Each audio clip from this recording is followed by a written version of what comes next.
Hi all, today we are going to discuss about the reactance relay. So again from the universal torque equation, we know that the universal torque equation can be given as K1 times of IR square plus K2 times of VR square. VR is the relay voltage and IR is the relay current. So please remember this one, plus K3 into VR multiplied by IR multiplied by cos of theta minus tau plus K4.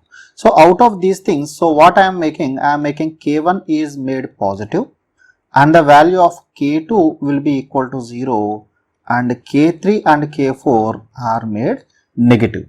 So now this torque equation becomes, so the torque equation will be K1 into IR square minus K3 into VRIR cos theta minus tau minus K4. So this is the torque equation for your reactance relay. So we can tell from here the reactance relay is a directional restraint over current relay, because a directional relay is here, that is restraining or producing the opposing force. So we can tell that a reactance relay is a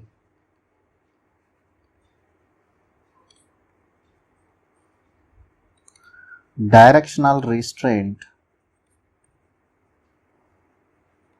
over current relay. So from this I can tell that the relay will operate when this torque is equal to positive.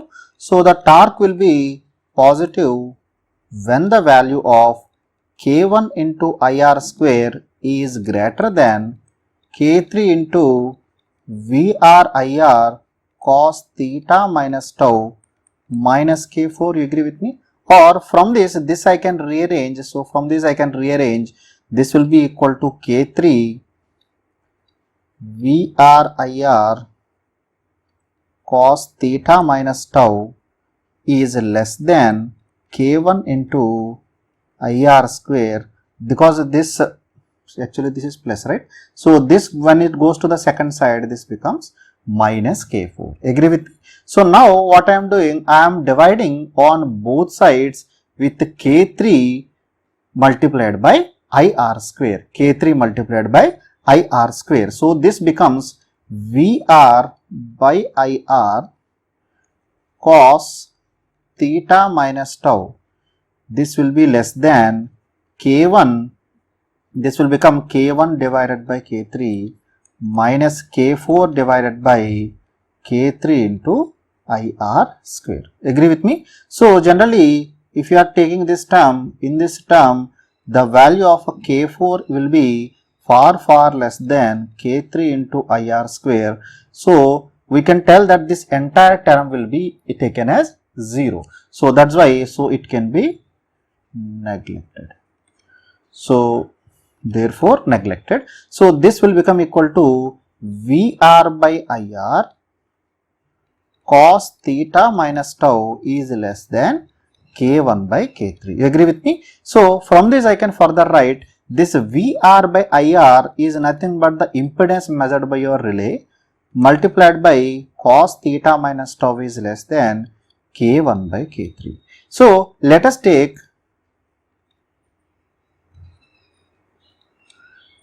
tau is equal to 90 degrees. If the torque angle is adjusted as 90 degrees, so this will become ZR cos theta minus 90 degrees.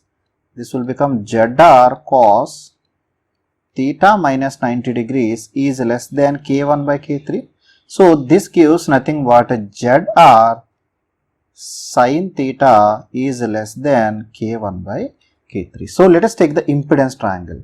So if you are taking the impedance triangle, this is my impedance measured by your relay. So this will be the combination of resistance measured by your relay and the reactance measured by your relay. So this one is the value. So this value will be equal to theta. You agree with me? So this is the theta or the angle that is measured by your relay. So this is the theta L. Getting this one? So from this sin theta, so sin theta is opposite, that is XL divided by ZR. So from this sin theta will be equal to, so from this I can write sin theta is equal to XL divided by ZR. XL divided by ZR. So when you substitute this, so this becomes equal to the reactance measured by your relay. So this is XR. So please change this one. reactance measured by your relay, XR is less than, because this side is a reactance term, this side also will be the reactance which is a constant value. So this I am making as equal to X set. That means your relay will operate when the reactance seen by your relay is less than the reactance that is set by your relay. So here you can see here that the value of tau is made equal to 90 degrees. So if the tau is made equal to 90 degrees, then we will get the line parallel to real axis. So that means if you see the characteristics of this one, so that will be equal to, it will be in this form. So I am just drawing this Rx diagram. So this is my R and this is my X. So this is the value of X. So we are getting the characteristic something like this. So this is the value, this will be the operating region. So up to here, this will be equal to the value of reactance that is set. The reactance set is, the reactance that is measured is less than the reactance value that is set, then your relay will operate. So how it is coming X? Because it is coming as Z sin theta. If tau is not equal to 90 degrees, then it will not be equal to sin theta simple. It will have two characteristics, or your line or the characteristic or the border line will not be this one. It will be inclined at some angle. So before proceeding further, so let us take the characteristics. So generally if you take your transmission line characteristics, so impedance per unit length is fixed. So this will be the characteristic of your line. So this is my line fault characteristics. That means it will operate up to this point. It will operate from point A to point B. So it measures the value of X. So the impedance up to this point it will protect. But here you can see it is covering the entire negative region. So that is a major disadvantage of this. The positive region up to the X is fixed and complete negative region is fixed. So that means it will operate for your entire negative region as well as this positive region up to this point. So above this it will restrain. So now proceeding further, if the value of tau is not equal to 90 degrees, then this operating line will not be parallel to real axis, and it is called as angle impedance relay. It is called as angle impedance relay. That means instead of this curve coming like this, it will come at some angle like this. It will come at some angle like this. It will be, some line will come like this one. Getting this one, this type of characteristic will come if your reactance is, that angle is not equal to 90 degrees. It depends on what is the angle that is coming. Getting this one? So let us proceed further how to implement this reactance relay. So after that we will see what are the limitations and advantages of the reactance relay. So I am taking the case of 4-pole induction cup type reactance relay. So it will have the structure like this, 4 poles will be there, and in the center there will be induction cup, and this will carry the moving contacts. That moving contacts will close the trip circuit when this rotor is rotated. So when it will produce a rotating torque, so this is produced due to interaction of two torques here. So one is the overcurrent relay. That to produce the overcurrent relay, so here we go for this is the current that is coming from your CT. This CT passes through a polarizing current coil. There will be 2 polarizing current coils. They will be connected in series with the operating current coil. That means all these 3 carries the current elements. So these polarizing coils in combination with this operating current coil will produce the operating torque. Because we know in order to produce the torque, 2 fluxes are required which are displaced by some angle. In order to get the displacement, proper displacement in the angle between this polarizing coil and the operating coil, so we use a resistor in series with a capacitor across this operating current coil. So this will make that there will be a phase shift between the currents that are passing through the polarizing coil and the operating coil. So because of this, the operating torque is produced. Now coming to the restraining force. In order to produce a restraining force, I need a directional relay. So directional relay means it is the force that is produced due to interaction of a current and the voltage. So the voltage is given by this restraining pressure coil. So in the restraining pressure coil, we connect it in series with some resistance which is having very high value, which is far greater than the reactance of this coil. Let us take the reactance of this coil is XL. So then automatically what happens, whatever the current is passing, this current that is passing through this relay. So let us assume this current I am taking as IV. So this IV is in phase with VR because of this high value of the R. So because of this what happens, so phi will be equal to 0. When phi is equal to 0, the maximum torque angle will be equal to 90 degrees. So in order to get the maximum torque angle equal to 90 degrees, we go for this technique. Getting this one? So because maximum torque angle depends on what is the angle between the voltage and the current passing because of the voltage coil. Because of depending on that, the maximum torque angle will be decided. So this thing is already known to us. We have seen in the case of the directional relay. So if you have doubt, you can please refer there. So along with this voltage coil, one more current coil is required. So the restraining force is produced again due to the combination of this restraining pressure coil with the polarizing current coils. This polarizing coils gives the flux corresponding to current, and your restraining pressure coil produces the flux corresponding to the voltage. So the interaction of these two fields will produce my restraining force. So when your operating force is greater than the restraining force, your relay will operate.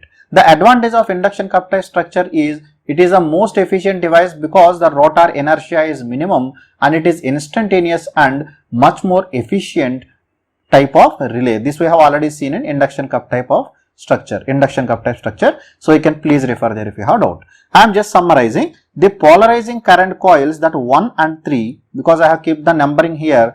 The polarizing coils I have started the numbering from here 1.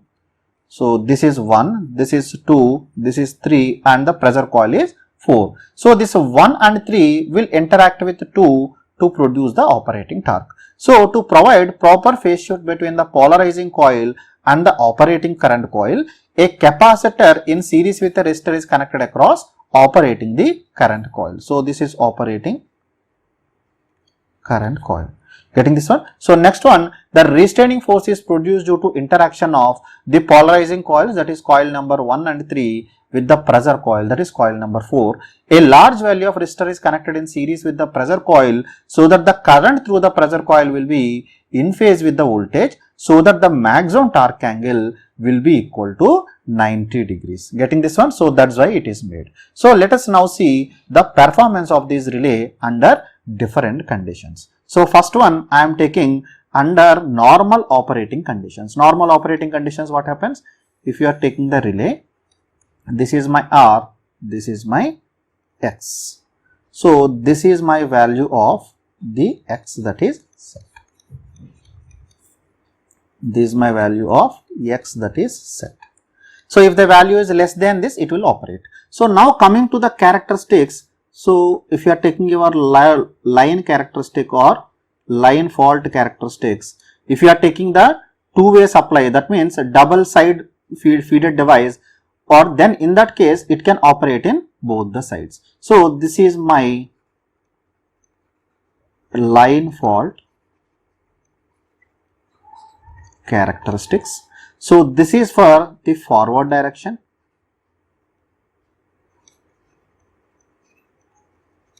and this is for the reverse direction. So let us take this point as A, let us take this point as B. It will operate up to point B. So the first observation, we are observing that it will operate for faults up to B in positive direction and the complete line in negative direction. So this is the disadvantage of this relay. Now coming to under normal operating conditions, generally, so let me draw it here. Generally normal operating conditions, So we know the power factor will be near to the unity. When the power factor is near to the unity, so automatically the value of the reactance seen by your relay will be very less, because under unity power factor condition, the resistance is dominating the reactance. The resistance is dominating the reactance. So automatically this normal load also will fall within this region. If you take your normal load, so this is my normal load. So this is the basic disadvantage of this. Under normal load condition also, particularly double ended fed system, the normal load also comes in this region. So your relay will operate even for the normal load, even though it is not a fault. So that what is the reason? So that thing I am explaining here. So under normal load, particularly for double fed system at unity power factor load, resistance is far greater than the reactance. So this leads to the point, or we can tell that the operating point comes under the operating region. This operating point is wrong thing. So let us define it as, so this is under this condition, the normal load seen by your relay comes under the operating region. So your relay will mal-operate. To avoid this, an extra relay is required to check whether it is actually fault or normal load. So therefore it is used in conjunction with directional power relay or Moe relay. So this should be used with directional relay or Moe relay. So what is the need of the directional relay? If you are using the directional relay, it will not operate during this reverse direction. And the second one, if you are using in conjunction with the Moe relay, we are going to discuss in the next class, it will not operate under normal load. So now let us go for what is the effect of the power swings. So whenever the power swing comes, the power swing we have seen in the last class also, the power swing mainly comes during the double-ended lines. That means if you are taking a line, the line is having EA at an angle of delta. Let us take for example, it is having ZSA and this is the impedance of your line. Second side another source is there, this is ZSB and there is EB. Let us assume it is having some angle theta or whatever angle you take it. So let us assume your relay is kept here, the current passing through relay is IR and the voltage measured by your relay is VR. So here the relay is kept. So here if you are taking the RX diagram now, so in the RX diagram, so the impedance, so let us assume this is my value of X set. So your impedance characteristics of your relay, so this will be impedance characteristics of your transmission line. So this is the transmission line impedance because it should protect your entire line. That's why the ZL is here. Along with the ZL, so ZSA. So ZSA is in the back side, that will add after 0. Similarly, ZSB, this is due to the impedance of the second source, impedance of the second source. So the sum of these two if you are joining the resultant value of the impedance, so this will be the resultant value of the impedance. So this point is called as C. This C is called as the electrical center. So now what happens whenever the power swing comes? So during the power swing, your power swing will come like this. What is power swing? I will discuss in the coming lectures. So I will discuss a separate topic on the power swing. So this is the locus of power swing. So because the power swing is within the operating region of this relay, so your relay will operate for the even the small changes in the power swing also. That means even if a small power swing comes, it will operate for that also. That is a disadvantage. So we can summarize here, the relay is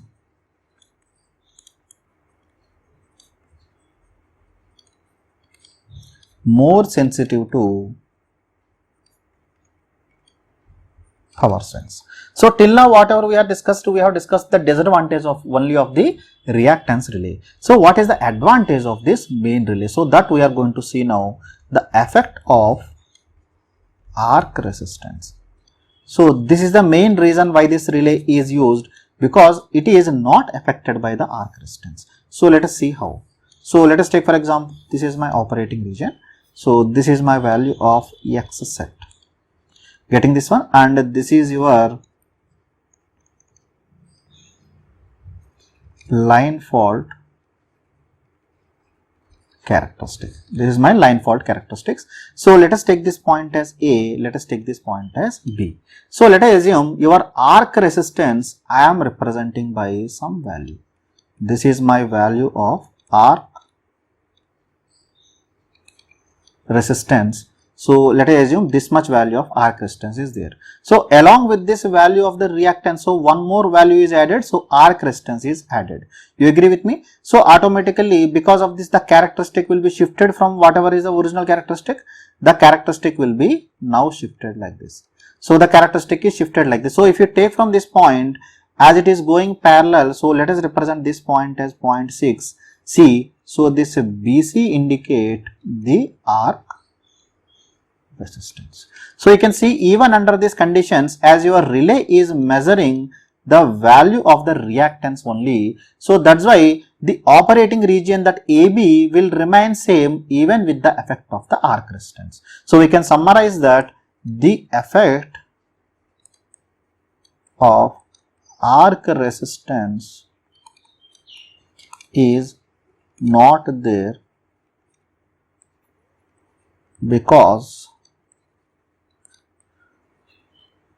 relay measures